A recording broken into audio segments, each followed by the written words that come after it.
Hello everyone.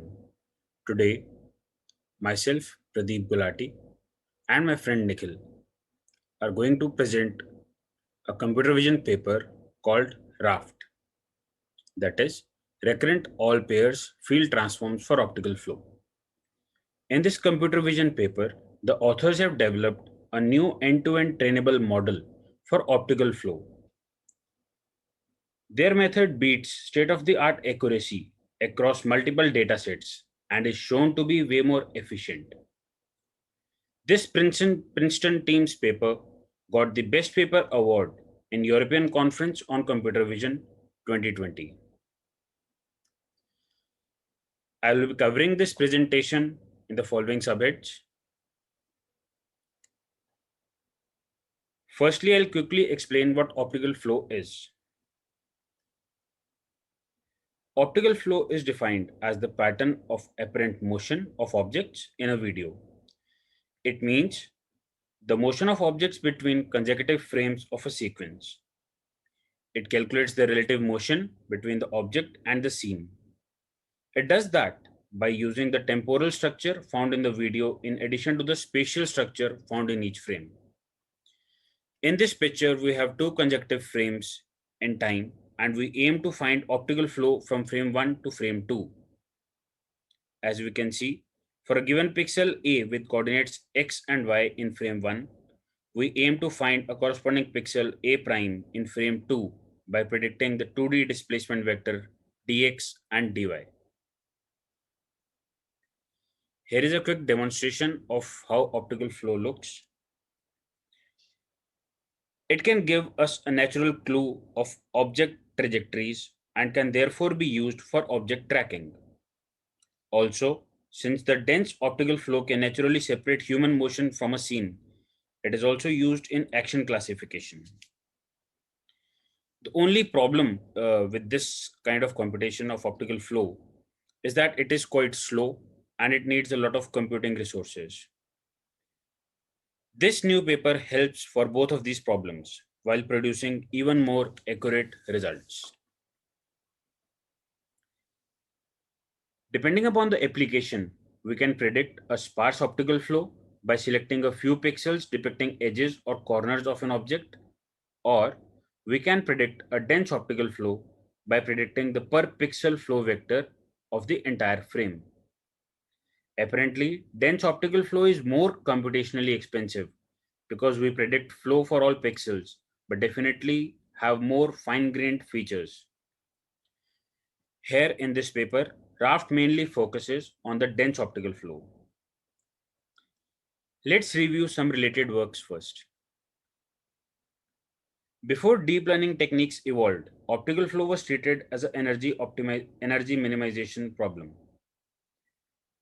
But with the representation power of deep neural networks and the emergence of synthetic datasets, we can treat this as a supervised learning task.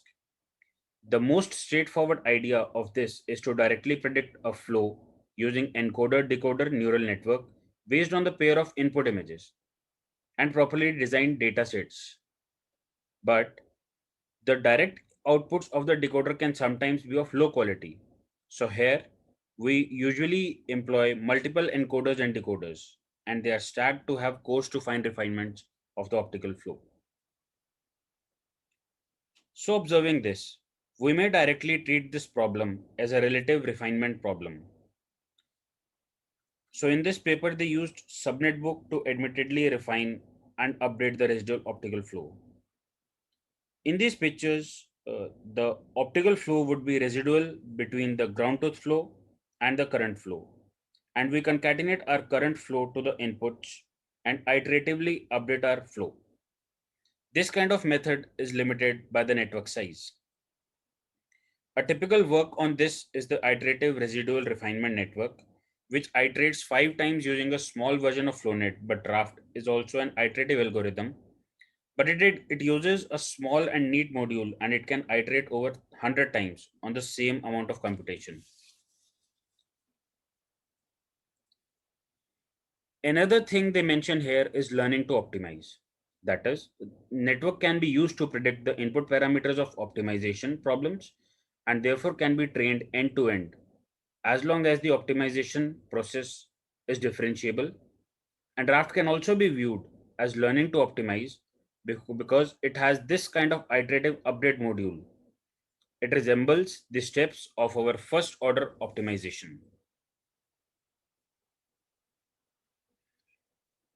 Let's move on to the method of Raft. Before we dive deep into this, let's first understand how this Raft is an improvement over the other state of the art methods. First of all, it can directly be trained on optical flow instead of requiring the network to be trained using an embedded loss between pixels, making it much more efficient. Then, regarding the flow prediction, current methods directly predict it between a pair of frames. Instead, they optimize their computation time a lot by maintaining and updating a single high resolution flow field. Also, they had used a gated recurrent unit block, which is similar to a LSTM block. This block allows them to share the weights between these iterations while allowing convergence using their fixed flow field while training. To have a better feel of what Raft does, let's see its result tested on Ego hands.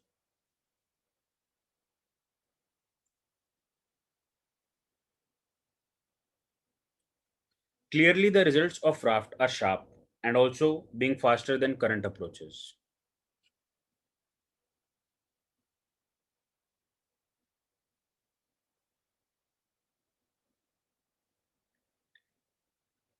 Moving on to the overview of Raft architecture.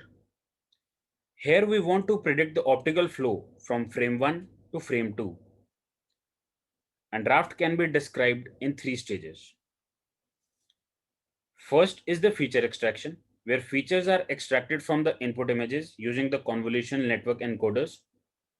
And next, we have this correlation matrix computing, where visual similarities between all pairs of pixels are computed by constructing a full correlation volume.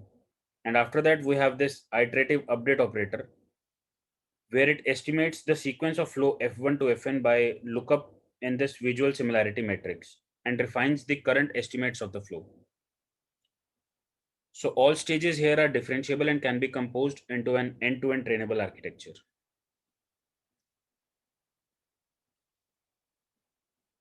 So for the feature encoder part, here it's just stacks of residual blocks. We use separate encoder for context encoding here and a visual similarity computing here. And now after feature extraction, we have our correlation pyramid. It basically is stacks of 4D correlation volume.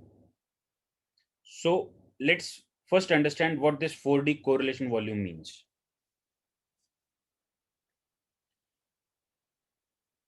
Correlation matrix stores visual similarities between every pixel I in image 1 and every pixel j in image 2. These similarities are computed using dot product between visual vectors. So here I1 and I2 are our input frames 1 and 2, and g theta is the feature encoder. For feature vector in g theta I1, we take the inner product with all feature vectors in g theta I2, and thereby we generate 4D W cross H by W cross H volume. Here we take the 2D slices of full 4D volume. Each pixel in image 1 can produce a 2D response map for the image 2. And after this, we apply 2 cross 2 average pooling 3 times to get a full correlation matrix at different scales. So these four correlation matrices are the correlation parameters that we want in this process. After the correlation matrix is computed, it is fixed during the rest of the iterative algorithm. We then have this correlation lookup operator, which performs lookup at each time on the correlation volume based on the current estimate of flow.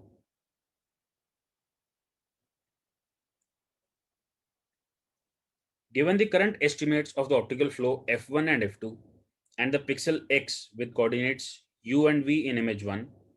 We draw the pixel here in this grid.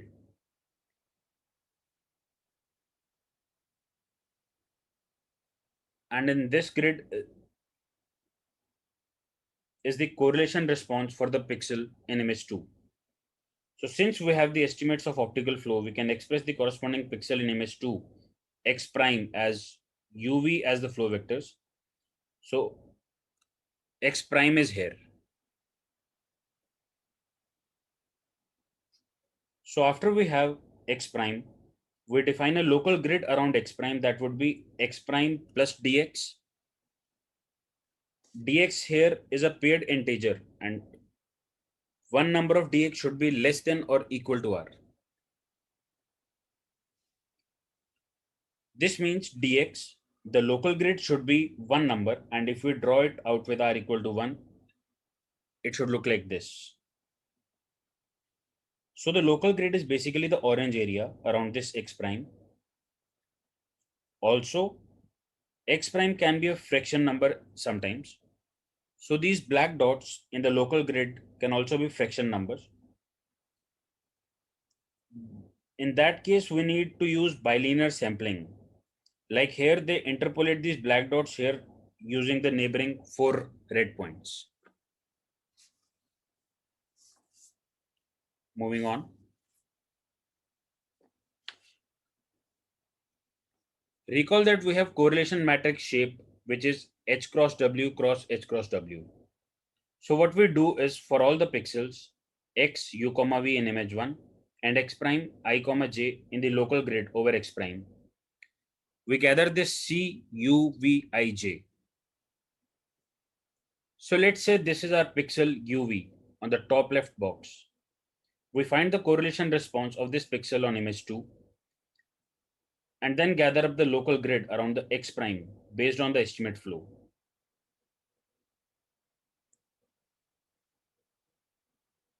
And we do this operation for all the pixels on image 1, and at the end we concatenate all these things together, and this is the result of correlation lookup. Later this is sent to the iterative recurrent unit of Raft. Coming to the iterative update operator. Here, as we have the 4D correlation volumes, now what we now have here is the initial estimated flow, which is initialized as 0 here. And we want to iteratively refine the flow f by correlation lookup and the update operator, which is the block here, based on the previously estimated flow. So basically the update block here is based on the gated activation units, and we can understand this as whole network, this whole network as a kind of recurrent neural network. And what it's doing is basically it takes correlation lookup results as input here. And it also takes these hidden features as input, another input, and takes the context features as the third input. It outputs the hidden features for the next stage and also outputs delta F for the current flow F. And if you add this delta F with F, we have the flow for the next step. So this is the correlation lookup, and this block represents the update operator. And now I hand over this presentation to my friend Nikhil to cover the rest part of the presentation. Thank you.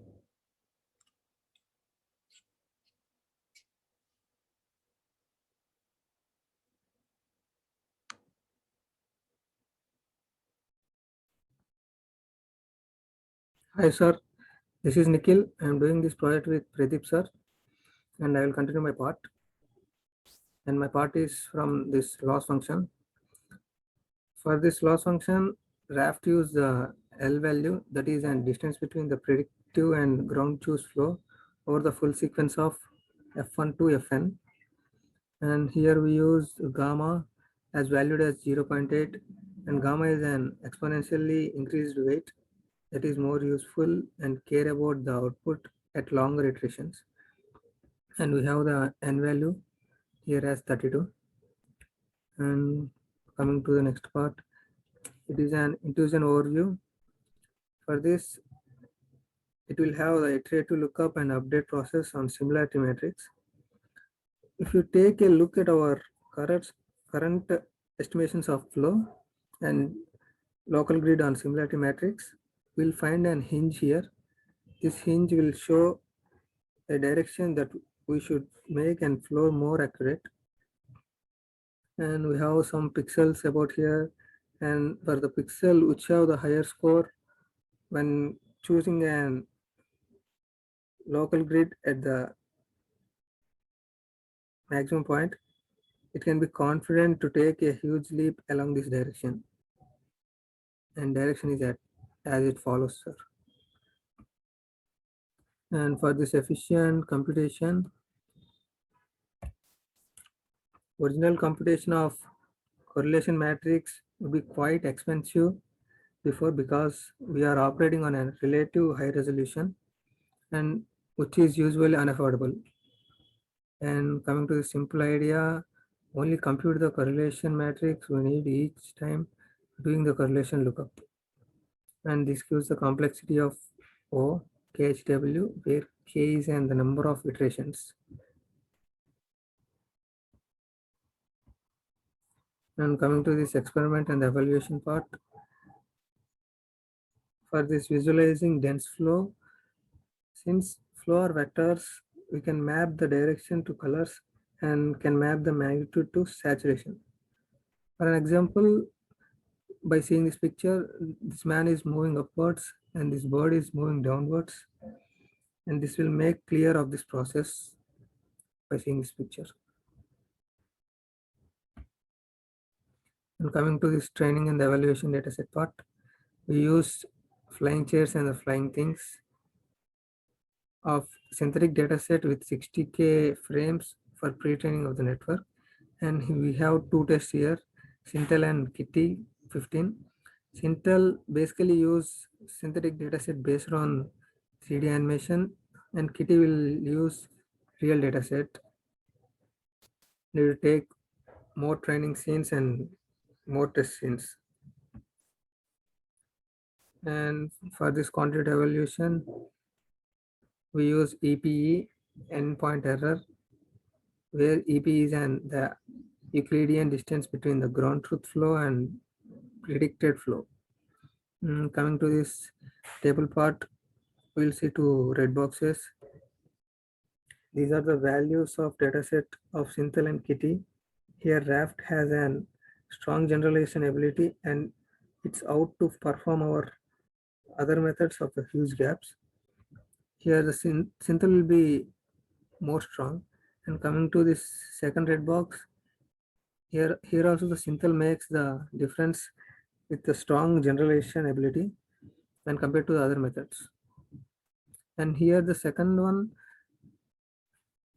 taking Sintel and Kitty, will use other datasets also. Coming to this qualitative evaluation part, here our method will produce a high quality result, especially at the edges and when compared to the other datasets. Here the birds also can be seen very clearly in our methods, and it is not visible in other methods. And we cannot predict also all the information.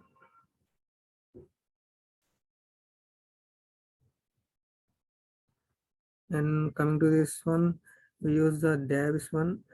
Here the Raft also gives, it gives best quality output when using the Davis when compared to the other methods. And coming to the conclusion part, here we have our influence time and the parameter accounts as shown in these three figures. These are more efficient in terms of the current parameters count and influence time. Here the evaluation is down on the tensile duration output. So if you iterate more times, we'll get the better results, but we'll be slow in this processor.